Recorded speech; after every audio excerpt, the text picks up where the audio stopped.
Hello friends, welcome to my channel फ्रेशरीफाई।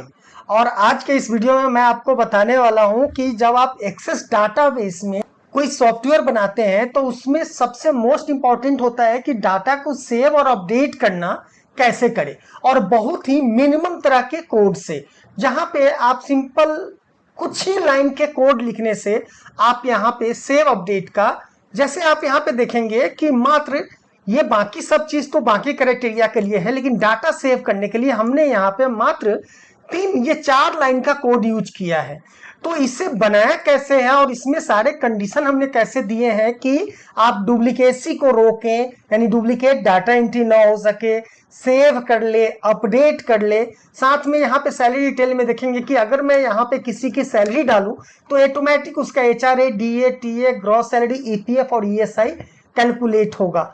और यहाँ पे भी EPF में भी आप देखेंगे कि अगर किसी की सैलरी 15,000 से नीचे है तो फिर उसका किस हिसाब से कैलकुलेशन हो रहा है, ये सारा का सारा आज इस वीडियो में आप लोग देखने वाले हैं। चलिए तो स्टार्ट करते हैं। और जैसा कि आपने मेरे लास्ट वीडियो में देखा होगा कि इसके जो टेबल हैं वो हमने कैसे क्रिएट किए थे, ये टेबल हमने किस तरह क्रिएट किए थे, यहाँ पे डाटा टाइप हमने क्या क्या दिया था, और यहाँ पे फर्स्ट में यहाँ पे मल्टी पेज का यूज हमने कैसे किया था, इसके बारे में हमने इसके पहले वाले वीडियो में बता रखा है। तो अगर आपने नहीं देखा है तो देख लीजिएगा। और आपका थोड़ा सा, और इस वीडियो को थोड़ा सा शॉर्ट रखने के लिए हमने क्या किया है कि बाकी फील्ड में भी, बाकी मल्टी पेज जितने भी हमारे मल्टी पेज हैं उसमें हमने कंट्रोल पहले से इंसर्ट कर दिया है, जिससे कि थोड़ा सा टाइम को बचाया जा सके और आपको ज़्यादा से ज़्यादा चीज़ बताया जा सके। तो जैसे देखिए यहाँ पे क्या हुआ है कि ये सारे फॉर्मेट के बारे में तो आप जानते हैं कि कैसे हमने यहाँ फॉर्मेट किया था। सेम उसी तरह सैलरी में भी हमने डाल दिया basic HRA, DA, TA, gross salary, EPF, ESI, total salary. और पर्सनल डिटेल में हमने डाल दिया PRAN, Aadhaar number, PAN, DOB, contact number, email ID। अब इसमें जो है सैलरी डिटेल है, सैलरी डिटेल में मान लीजिए कि इसमें जो है क्या होगा, नंबर आना चाहिए, राइट। ये क्या होगा, नंबर आना है यहाँ पे। जैसे हम यहाँ पे जैसे ही कोई नंबर अगर प्रेस कर रहे हैं तो ये क्या हो रहा है, नंबर में चेंज हो जा रहा है, राइट। तो ये नंबर में अगर चेंज करना है तो कैसे करेंगे, अगर मान लीजिए कि इसको अभी हम क्या करते हैं कि जनरल कर देते हैं, इसके फॉर्मेट में जाके हम यहाँ से इसे हटा देते हैं, राइट। अब इसको रन करते हैं। अब सैलरी डिटेल में देखिए यहाँ पे जो अमाउंट मैंने डाला है वो क्या हुआ, टेक्स्ट के रूप में आ रहा है, राइट। ये टेक्स्ट के रूप में आ रहा है, नंबर में कन्वर्ट नहीं हो रहा है, कॉमा नहीं आ रहा है, लास्ट में डबल जीरो नहीं आ रहा है।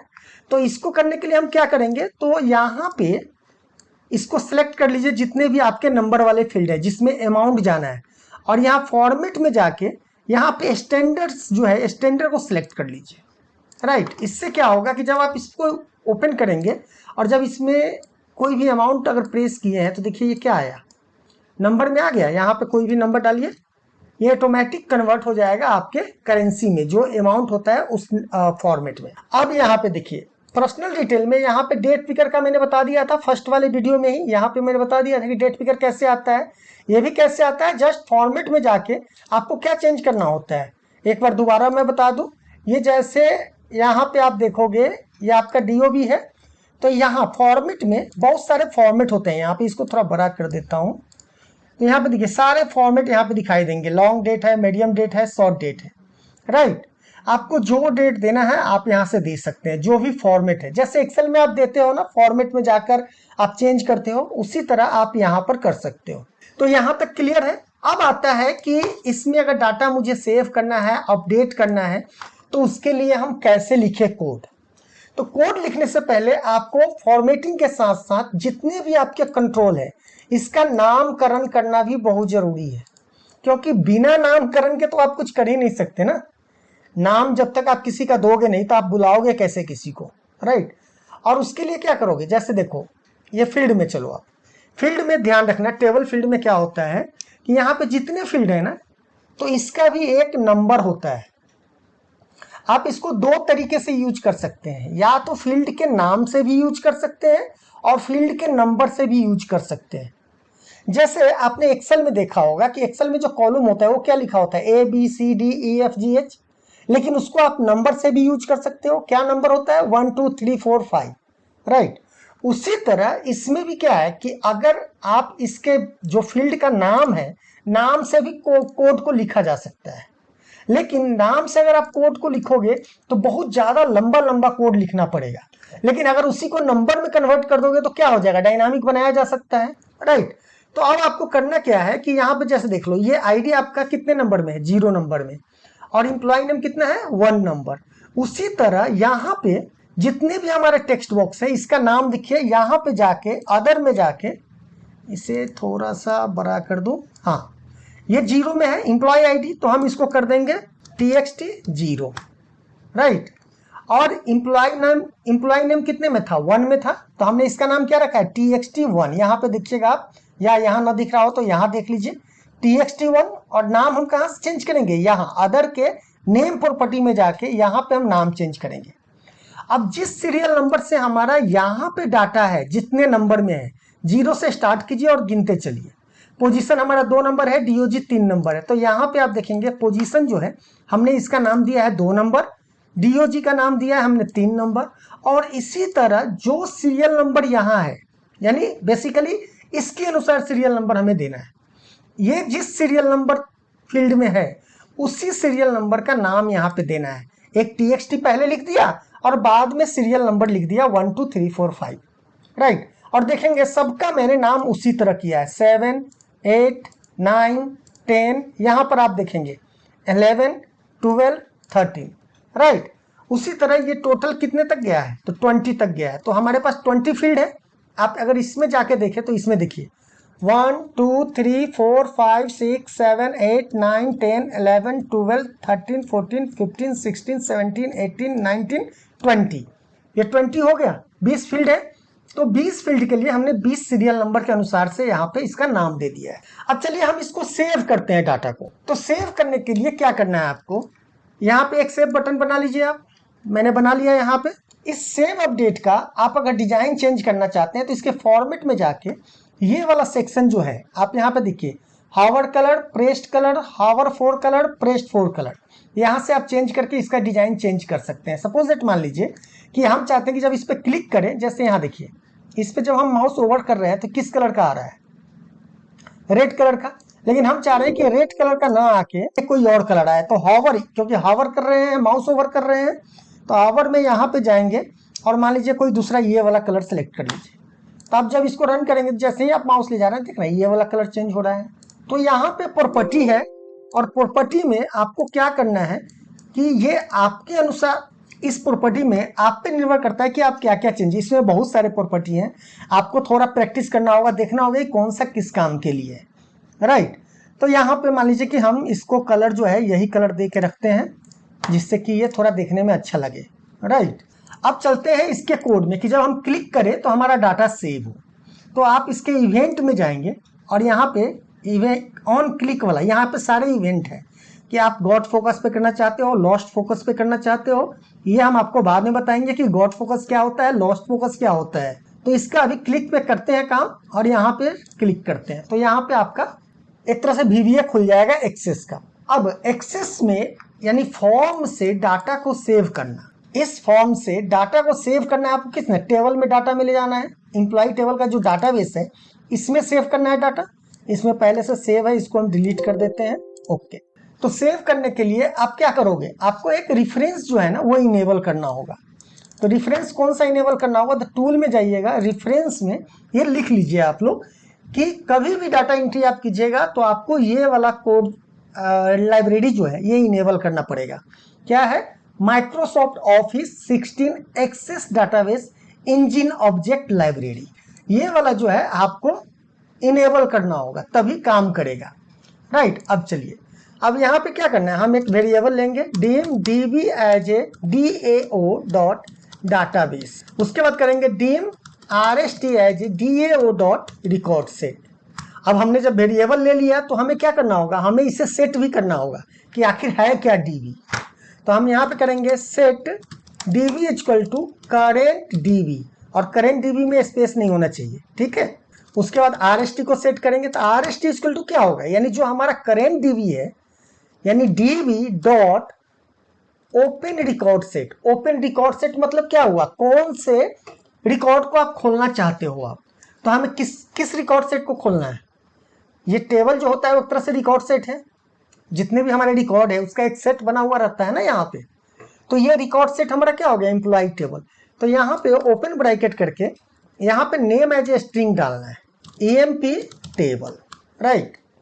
ओके, अच्छा एक चीज और देखिए, यहाँ पे ये जो मैंने डायरेक्ट ओपन किया है टेबल को, ये एक मेथड है। एक दूसरा मेथड होता है कि आप SQL बना के SQL को ओपन कराना, राइट।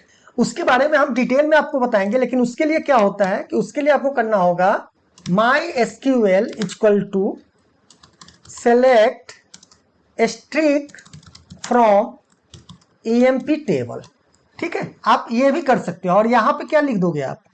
यहाँ पे लिख दोगे MySQL, तो भी ये काम करेगा। लेकिन हम वन बाई वन चलते हैं, एक एक चीज पे चलते हैं। पहले SQL थोड़ा सा कॉम्प्लिकेटेड हो जाता है आगे चल के, तो इसलिए SQL के बारे में अभी हम नहीं बताएंगे। अभी हम आपको केवल बताएंगे कि डायरेक्ट हम टेबल में कैसे काम करेंगे। तो यहाँ पे करेंगे EMP टेबल और इसको स्ट्रिंग में देना है, राइट। और अभी हम केवल आपको डाटा को सेव करने का बता रहे हैं। हम सेव, अपडेट और दोनों एक साथ करने का एक ही कोड में कैसे यूज करेंगे ये हम आगे चल के बताएंगे आप। तो अभी हम केवल डाटा सेव करना चाहते हैं। तो मान लीजिए कि आपका यहाँ क्या हो गया, set rst.db.open record set employ table आपका खुल गया। अब आपको करना क्या है, एम्प्लॉय टेबल जब ओपन हो गया तो आपको उसमें डाटा को सेव करना है, जो भी इसमें डाटा है उसको सेव करना है। तो यहाँ पे क्या करोगे आप, rst.add_new, ये कोड है, ये सब कोड है। और ऐड न्यू के बाद यहां पे आप करोगे, अब देखिए मैंने एक चीज बताया था ना यहाँ पे एम्प्लॉय टेबल में कि आप आईडी के अनुसार से भी काम कर सकते हो, इसके नाम से भी। कैसे? तो उसके लिए आपको क्या करना होगा, यहाँ पे एक काम कीजिए, इसका मैं डायलॉग हटा देता हूं। पहले पॉपअप को हम यहाँ पे हटा देते हैं अभी, जिससे कि ये बार बार क्या हो रहा है ना, जब हम कर रहे हैं तो दोनों एक साथ नहीं देख पा रहे हैं। अब है कि दोनों एक साथ देख पाएंगे, राइट। अब यहाँ पे देखिए, यहाँ पे इसका नाम क्या है आईडी, इसका नाम क्या है एम्प्लॉय नेम। तो हम पहले इसके नाम से कोडिंग करके बताते हैं आपको, ज्यादा नहीं बताएंगे, 2-3 कोडिंग ही बताएंगे। तो इसमें क्या करते हैं, चलिए डिजाइन व्यू में चलिए और इस बटन को सिलेक्ट करके इसके इवेंट में जाके कोड करते हैं। आप यहाँ पे ये भी लिख सकते हो RST और फील्ड का नाम दे दीजिए। तो मान लीजिए कि RST फील्ड का नाम क्या है आपका, यहाँ पे फील्ड का नाम है एम्प्लॉय नेम। तो यहाँ पे हम कर देते हैं एम्प्लॉय नेम। एम्प्लॉय नेम कैसे है ये भी देखिए, यहाँ पे क्या है, एम्प्लॉय नेम में स्पेस है बीच में, राइट। स्पेस है तो कोड में स्पेस नहीं चलता है। तो आप क्या करोगे, इसी को कॉपी कर लो आप और यहाँ पे चल के इसको पेस्ट कर दो आप, और इसके बीच में आप हाइफन दे दो। स्पेस को हटाने के लिए हम हाइफन का यूज करते हैं, राइट। इक्वल टू क्या करेंगे हम, इक्वल टू कर देंगे txt1। txt1 की वैल्यू लेना है। यहाँ पे इसकी वैल्यू क्या है, इसका नाम क्या है, txt1 था एम्प्लॉय नेम। उसके बाद दूसरा क्या है, पोजीशन है। तो पोजीशन के लिए हम क्या करेंगे, यहाँ पे जाएंगे me.txt1.value। मैंने तो यहाँ नेम दिया है, तो एम्प्लॉय नेम क्यों आ रहा है यहाँ पे? अच्छा एक चीज और, यहाँ पे देखिए हमने लिखा तो नेम है यहाँ, लेकिन यहाँ पे क्या है, इसका कैप्शन है, देखने के लिए एम्प्लॉय नेम है, इसलिए इसका कोड नेम क्या हो गया, नेम। यानी इस कोड में हम नेम लिखेंगे, यहाँ पे हम नेम लिखेंगे, तब जाके कोई एरर नहीं आ रहा है, राइट।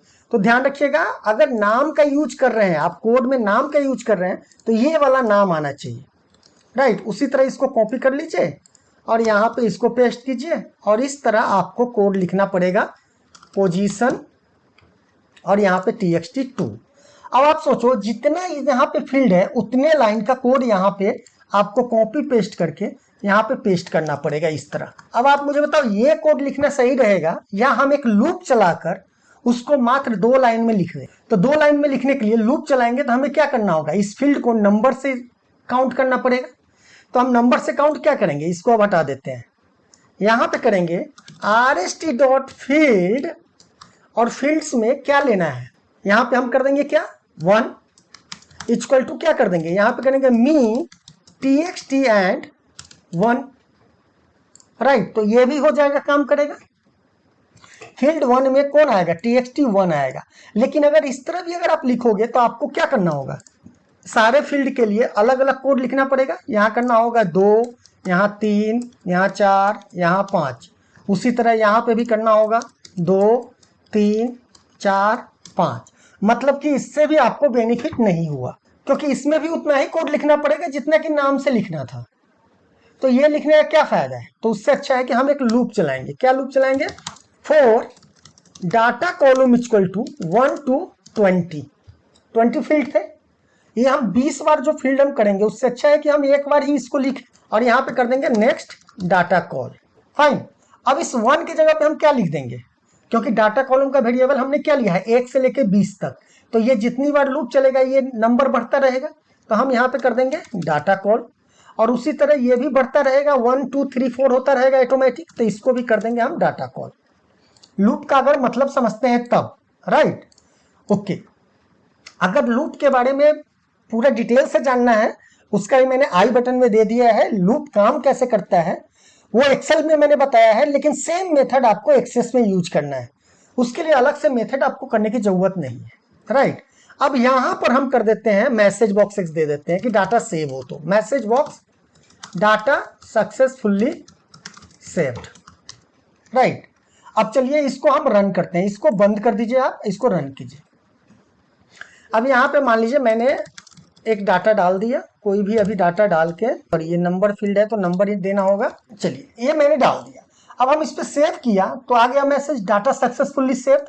लेकिन क्या डाटा हमारा सेव हुआ? देखते हैं। तो एम्प्लॉय टेबल को खोल रहे हैं तो इसमें कोई भी डाटा सेव नहीं हुआ है। डाटा क्यों नहीं सेव हुआ है? तो ये हमेशा लोग भूल जाते हैं कभी कभी कोडिंग लिखने में। यहाँ पे क्या करना होगा, जैसे RST ऐड न्यू किए हैं ना, तो आपको इसको क्लोज करना होगा RST.अपडेट से। अपडेट अपडेट अपडेट टेबल नहीं करना होगा, अपडेट करना होगा, राइट? अब आप इस कोड को रन कीजिए, सेव अपडेट कीजिए। तो क्या हुआ? डाटा सक्सेसफुली सेव्ड हो गया। अब एक बार चलिए इस एम्प्लॉय टेबल को खोल के देखते हैं। डाटा सेव हो गया, राइट? ये डाटा सेव हो गया। लेकिन अब एक चीज देखिए, मैं दोबारा इस पर क्लिक कर देता हूं तो ये क्या हुआ? ये डुप्लीकेट एंट्री हो गया। यहां भी एंट्री हो गया, यहां भी एंट्री हो गया। अब मुझे इसे क्या है? डुप्लीकेसी को रोकना है। तो डुप्लीकेसी को रोकने के लिए हम क्या करेंगे?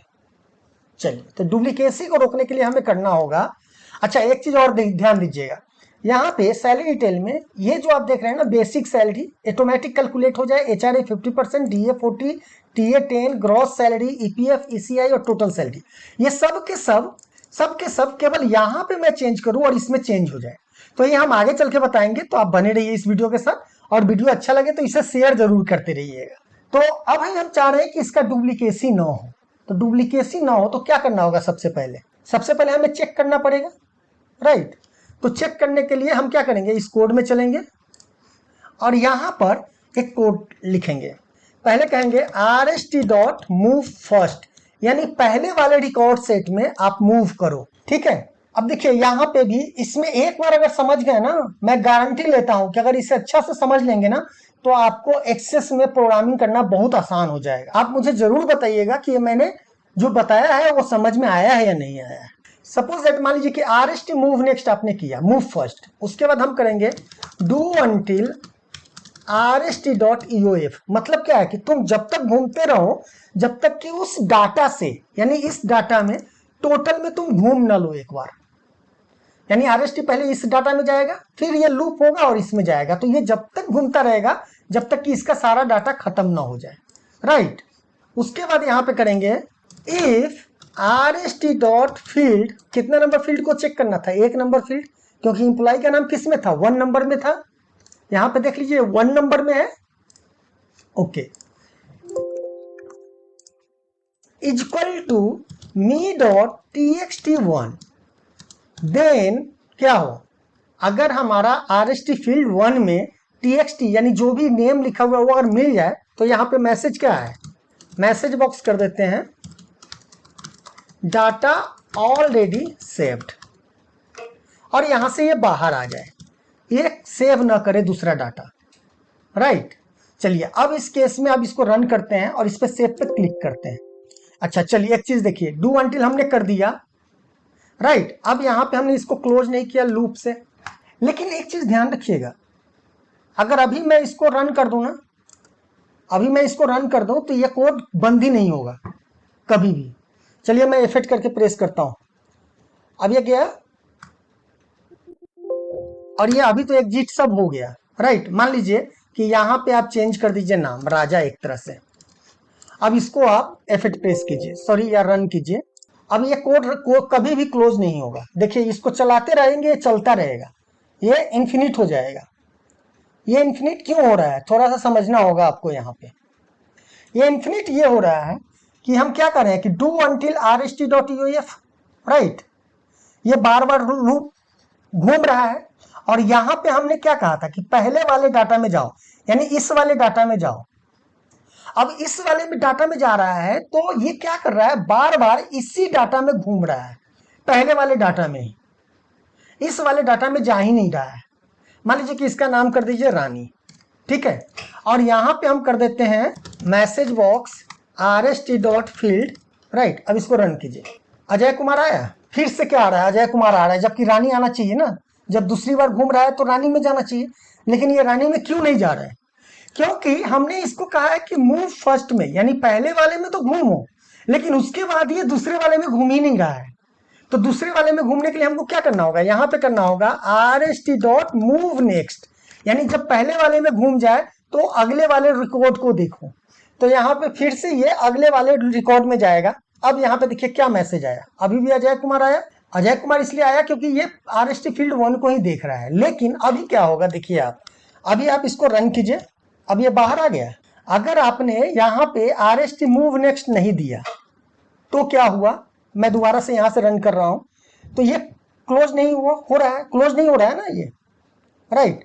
लेकिन जैसे ही हम इसको RST मूव नेक्स्ट कर दिए तो ये पहला घूम लिया और दूसरे में जाके ये करेगा, बाहर आ गया, ठीक है। 2 रिकॉर्ड था तो 2 बार लूप चला और बाहर आ गया। तो आप समझ गए इसका मतलब कि RST मूव नेक्स्ट क्यों कर रहे हैं, राइट, ओके। अब हम यहाँ पे करते हैं कि अब यहाँ पे क्या होगा, रिकॉर्ड अगर आप सपोज दैट मान लो कि इसको आप रन कर दो डायरेक्ट यहाँ से, यहाँ तक समझ में आ गया होगा आई थिंक। अगर नहीं समझ में आया हो तो प्लीज कमेंट कीजिएगा, तो मैं फिर से इस पे बना दूंगा वीडियो। अब ये क्या है कि अभी आपका डुप्लीकेसी को ये रोक दिया है। अब इसको एक बार रन कीजिए और डाटा सक्सेसफुली यहाँ पे। तो अब एक काम करते हैं, इसको दोबारा से एक बार रन करते हैं, ओपन फॉर्म में चलते हैं और सेव अपडेट करते हैं। तो कह रहा है कि डाटा ऑलरेडी सेव्ड, और ये बाहर आ रहा है, कुछ नहीं डाटा सेव हो रहा है क्योंकि राजा नाम से यहाँ पे ऑलरेडी डाटा सेव है। सॉरी, डाटा सेव नहीं है, तो क्यों ऐसा हो रहा है। चलिए इसको एक बार फिर से रन करते हैं, एग्जिट नहीं होना चाहिए। चलिए अच्छा है, एरर आ रहे हैं तो पता चलेगा कि कहाँ पे क्या प्रॉब्लम है। ये पहला बार में चला, RST मूव नेक्स्ट किया, दूसरा बार में गया, RST मूव नेक्स्ट हुआ, तीसरा बार में ये क्यों आया, ये राजा है तो RST फील्ड में राजा कहाँ से मिल गया इसे, यहाँ पे तो राजा है नहीं, तो राजा क्यों आया। चलिए एक काम करते हैं, इसको एक बार क्लोज पूरा रन करके और इसको क्लोज करते हैं पहले, और अब इसको हम रन करते हैं। तो डाटा ऑलरेडी सेव्ड अभी भी बोल रहा है क्योंकि डाटा, हाँ, उस समय टेबल हमारा खुला हुआ था।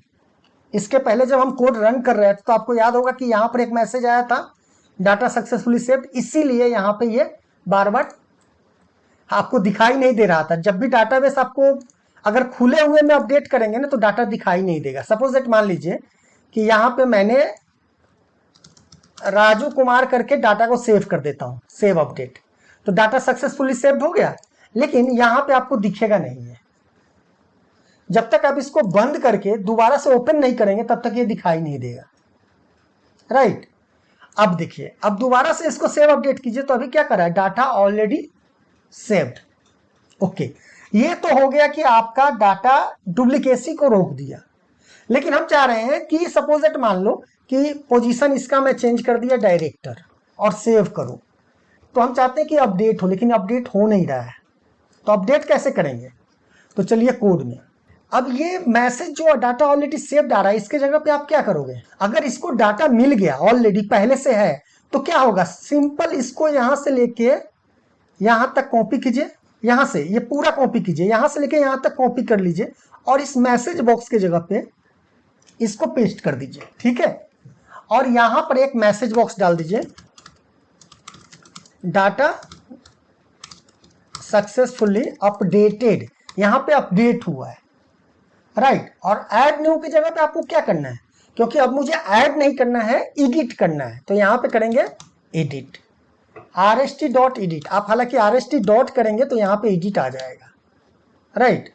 अब आप इसको एक बार रन कीजिए। जैसे ही आप इसको सेव करेंगे तो देखिए डाटा सक्सेसफुली अपडेटेड हो गया। और यहां पे एम्प्लॉय टेबल में जाके देखिए तो ये डायरेक्टर कर दिया अपडेट यहां पे, राइट। ये बहुत ही आसान है यहां पे। अब यहां पे आता है कि अब क्या हुआ, अगर हम यहां चले, अब आपका डाटा यहां पे सेव भी हो जाएगा और अपडेट भी हो जाएगा। अगर डाटा ऑलरेडी होगा तो इससे हो जाएगा सेव, और कोई नया होगा तो इससे काम करेगा, राइट। अब देखिए, अब इसमें एक चीज मैं बताता हूं आपको। सपोज दैट मान लीजिए कि यहां से लेके यहां तक इसको डिलीट कर दीजिए, यानी पहली बार कोई डाटा आप सेव कर रहे हैं, तो क्या ये एरर आएगा? तो चलिए, आएगा एरर, ऑफ कोर्स आएगा एरर। जैसे ही आप सेव अपडेट करेंगे तो एक एरर आएगा, और ये एरर क्या आएगा कि नो करेंट रिकॉर्ड फाउंड। अब नो करेंट रिकॉर्ड फाउंड क्यों आया? क्योंकि हमने यहां पे क्या बोला था कि rst मूव फर्स्ट, यानी कोड रन जब करे तो इसके डाटाबेस में जाके पहले रिकॉर्ड में मूव करे। लेकिन यहां पर तो कोई रिकॉर्ड है ही नहीं। जब रिकॉर्ड नहीं है तो एरर तो आएगा ही आएगा। तो इस एरर को हैंडल करने के लिए आप क्या करोगे, इस कोड में जाके यहां पे एक इफ कंडीशन दीजिए, if rst dot record count, यानी जितने भी उस डाटाबेस में जो टेबल है उसमें चेक करेगा कि पहले से डाटा है या नहीं है। तो हम कहेंगे इफ रिकॉर्ड, सपोज दैट मान लीजिए कि टोटल इक्वल टू रिकॉर्ड से रिकॉर्ड डॉट काउंट। अब इसको यहां पे जाइए, अब इसको रन कीजिए, तो यहां पे टोटल वैल्यू क्या आ रहा है? 0 आ रहा है, राइट। इसका मतलब क्या है कि there is no data, right.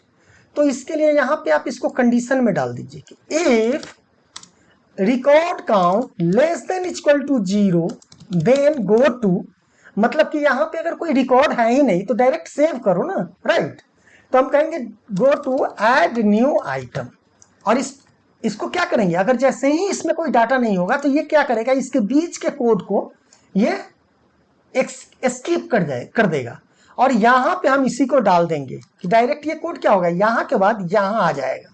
तो चलिए मैं यहां पे मैनुअली आपको बताता हूं। यहां से चलिए F8 प्रेस कीजिए। अब ये क्या हुआ, अब इसको 0 से नीचे मिला तो ये क्या किया, न्यू आइटम पे जाएगा, तो मतलब कि यहां पे आएगा। यानी जहां पे भी आप ये नोट दोगे ना, इसको कमेंट भी एक तरह से बोलते हैं, इस नोट को जहां पे इसमें देखेगा वहां पे ये कोड रन करना शुरू करेगा। यानी यहां से डायरेक्ट जंप करके यहां आएगा। जैसे ही आप F8 प्रेस करेंगे तो देखिए ये क्या हुआ, इसके नीचे आ गया ये कोड, और इस डाटा को ये सेव कर देगा और डाटा सक्सेसफुली हो जाएगा। अब दोबारा से अगर आप सेव करेंगे तो कोई एरर नहीं आएगा। क्यों नहीं आएगा? क्योंकि यहां पे ऑलरेडी इसको, ये क्या है, rst ब्लैंक नहीं है। अगर अभी आप इसको रन करें दोबारा से तो ये क्या हुआ, मूव किया। क्यों मूव किया और एरर नहीं आया? क्योंकि यहां पे ऑलरेडी पहले से एक डाटा है, राइट। चलिए, तो आई होप आपको यहां तक तो समझ में आ गया होगा कि सेव और अपडेट करने का हमने आपको बता दिया। अब चलिए, अब हम चलते हैं कि सैलरी डिटेल में, इसको एक बार रन कर दीजिए, ओके। और सैलरी डिटेल में चलिए, अब हम चाह रहे हैं कि यहां पे हम कुछ चेंज करें। मान लीजिए कि यहां पे हम 50,000 डालें तो उसके हिसाब पे ये सारा का सारा कैलकुलेट हो जाए यहां से लेके यहां तक। ये कैसे होगा? तो ये सिंपल है, इसके लिए भी इसको आप लेआउट व्यू में ले जाइए। इसका नाम देखिए क्या है, 7 है। इसका नाम क्या है, 8, 9, 10, 11, 12, 13, 14, यानी 8 से लेके 14 तक में हमें डालना है। अच्छा ये देखिए, ये नंबर फॉर्मेट में क्यों नहीं आया? तो इसके फॉर्मेट में जाके स्टैंडर्ड हमने कर रखा है, लेकिन शायद ये लेफ्ट अलाइनमेंट हो गया है, तो इसको आप राइट अलाइनमेंट ही कर दीजिए। एक्सेस में यही एक बेनिफिट है कि इसका अलाइनमेंट वगैरह बहुत सारा चीज आप यहाँ प्रॉपर्टी से ही कर सकते हैं। तो चलिए, यहाँ पे हम क्या करेंगे, इसमें जाएंगे और इसके इवेंट में जाके क्लिक पे करेंगे। क्लिक में करेंगे, यहाँ पे करेंगे txt8 equal to value txt7 का 50 का मतलब मल्टीप्लाई 50 डिवाइडेड बाई, या तो 50 कर दीजिए ना तो 0.5 से मल्टीप्लाई कर दीजिए, राइट। तो ये किसके लिए हो गया, HRA से हो गया। अब उसी तरह txt9 के लिए हम क्या करेंगे, वैल्यू txt7 का 0.4 उसी तरह TXT10 क्या हो जाएगा, वैल्यू TXT7 का 0.1, 10%।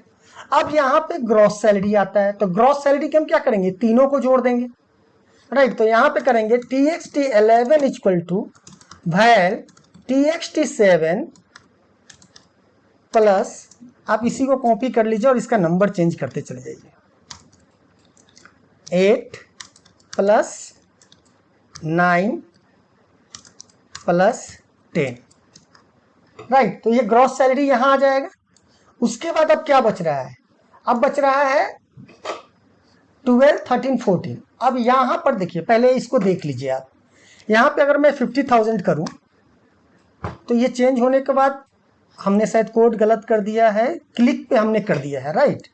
हमको ये क्लिक पे नहीं करना था, हमको ये आफ्टर अपडेट पे करना था। तो एक काम कीजिए, यहाँ से जाके आफ्टर अपडेट कर दीजिए और इस कोड को यहाँ से कट करके इसमें डाल दीजिए। अब इसमें जाके फिर से हम इसमें 50,000 रुपये डालते हैं, तो देखिए ये ऑटोमेटिक चेंज हो गया और यहाँ पे टोटल 1 लाख रुपये आ गया। लेकिन अभी ये चेंज नहीं हुआ है। तो देखिए यहाँ पे आपको कैलकुलेशन करना होगा कि ईपीएफ आप किस तरीके से देना चाहते हो। कुछ लोग होते हैं जो मैक्सिमम 15,000 तक का ही ईपीएफ कंट्रीब्यूशन करते हैं, कुछ ऑर्गेनाइजेशन, कुछ कंपनी क्या करती है कि बेसिक और डीए का 12% देती है टोटल।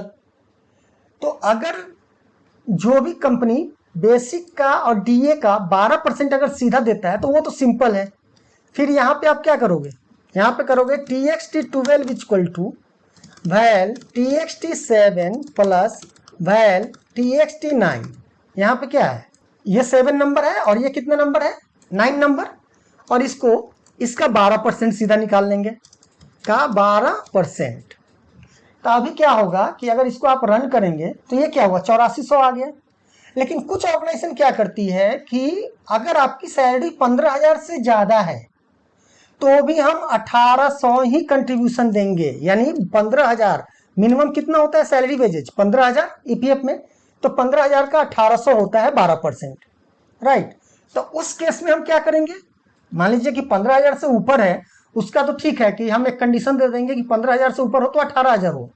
लेकिन जिसकी सैलरी 15,000 से नीचे हो उसको तो पूरा डी और टीए पे देना होगा ना, राइट। तो यहां पे हम क्या करेंगे, एक कंडीशन दे देंगे, if TXT7 plus value TXT7 plus value TXT9 greater than equal to 15,000, then क्या हो, देन होगा यहाँ पे TXT12 equal to 1800, simply, right. लेकिन अगर अभी हम इसे कमेंट कर दें, इस केस में अगर हम रन करें यहाँ पे, जैसे ही हम यहाँ पे 50,000 किया तो ये क्या हो गया, 1800 हो गया। चाहे मान लीजिए कि यहाँ पे कुछ भी डाल दीजिए अभी और इसको चेंज कीजिए। अच्छा, इसको मैंने इंडिफ नहीं किया है तो इसको इंडिफ कर देते हैं और इसको रन करते हैं। तो यहाँ पे क्या हुआ, 1800 आ गया, क्योंकि ये इसका डीए और बेसिक कितना था, 70,000 था, इसीलिए 18,000 आ गया। लेकिन मैं चाहता हूं कि अगर किसी की सैलरी यहाँ पे मात्र 10,000 है तो 10 4 14,000 टोटल हुआ, तो इसका कितना होना चाहिए, 1800 तो नहीं बनना चाहिए ना, इसका तो 12% ही, 14,000 का 12% कितना होगा, 14,000 का अगर 12% देखें तो कितना होगा, 1680। तो यहाँ 1680 आना चाहिए। तो हम इस केस में यहाँ पे इल्स में ये करेंगे, यहाँ पे करेंगे इल्स और अब देंगे कि अगर उससे कम है तब ये क्या करे, बेसिक सैलरी और डीए को जोड़ के उसका 12% निकाले। अब इस केस में क्या होगा कि अगर हम यहाँ पे 10,000 डालते हैं तो ये क्या हुआ, 1680 आ गया यहाँ पे, राइट। और ईएसआई भी उसी तरह है कि आप क्या देना चाहते हैं, सेम कैलकुलेशन जैसे हमने यहाँ किया है उसी तरह आप यहाँ पे भी करेंगे, राइट। तो अभी हम ईएसआई के लिए 1% हम डाल रहे हैं बेसिक सैलरी का, तो हम यहाँ पे कर देंगे TXT13 equal to val TXT7 का 0.1%, राइट। तो अब यहाँ पे अगर हम करते हैं तो 10,000 का 1% कितना हुआ, सॉरी यहाँ पे 0.1 होगा, 10,000 का 1% कितना होगा, ऐसे करते हैं 1 डिवाइडेड बाई 100, ये कुछ कैलकुलेशन गलत हुआ है, 100 रुपया हुआ, 10,000 का 100 रुपया यहाँ हुआ, राइट। अब यहाँ पे टोटल सैलरी आना चाहिए, तो टोटल सैलरी कैसे करोगे? ये भी बहुत सिंपल है, gross salary plus EPF plus ESI, right. तो यहाँ पे इस कोड में आप चलेंगे और यहाँ पे करेंगे TXT14 इक्वल टू, ये कितना नंबर था? 8, 9, 10, 11 नंबर ये है। तो यहाँ पे करेंगे val TXT11 plus val TXT12 plus val TXT13, right, that's it. But इतना ही करेंगे तो हमारा सारा हो जाएगा। अब यहाँ पे अगर आपने इसको डाला 10,000, तो ये सारा जोड़ के यहाँ पे कर दिया। अब हमको क्या करना है कि इसको कोई चेंज ना कर पाए, तो उसके लिए आप क्या करोगे? आप डिजाइन मोड में जाओगे और सबको आप सेलेक्ट कर लो और यहाँ पे अदर में डाटा में जाकर इनेबल जो है यहाँ पे प्रॉपर्टी, इसको आप नो कर दो। तो ये क्या हुआ? यहाँ पे सारा डिफॉल्ट हो गया, राइट। तो यहां तक आपको समझ में आ गया होगा और सेव अपडेट के बारे में आपको समझ में आ गया होगा। तो आपको मेन समझना है ये सेव अपडेट का, ये बहुत ही पावरफुल मेथड है आपको, कि आप किसी भी तरह का अगर एप्लीकेशन बनाओगे ना तो आपको इसकी जरूरत पड़ेगी ही। तो आई होप आपको ये वीडियो अच्छा लगा होगा। अगर आपको वीडियो अच्छा लगा हो तो प्लीज इसे लाइक शेयर करना ना भूलें और आप इसको खुद से बनाइए अपने अनुसार, आप अपने रिक्वायरमेंट के अनुसार डिजाइन बनाइए और उसको इसी मेथड से बनाने की कोशिश कीजिए। और मुझे इंस्टाग्राम पे भी फॉलो कर सकते हैं, जहां पे आप मुझे बता सकते हैं कि आपने कैसा बनाया है, राइट। तो चलिए इसी के साथ धन्यवाद।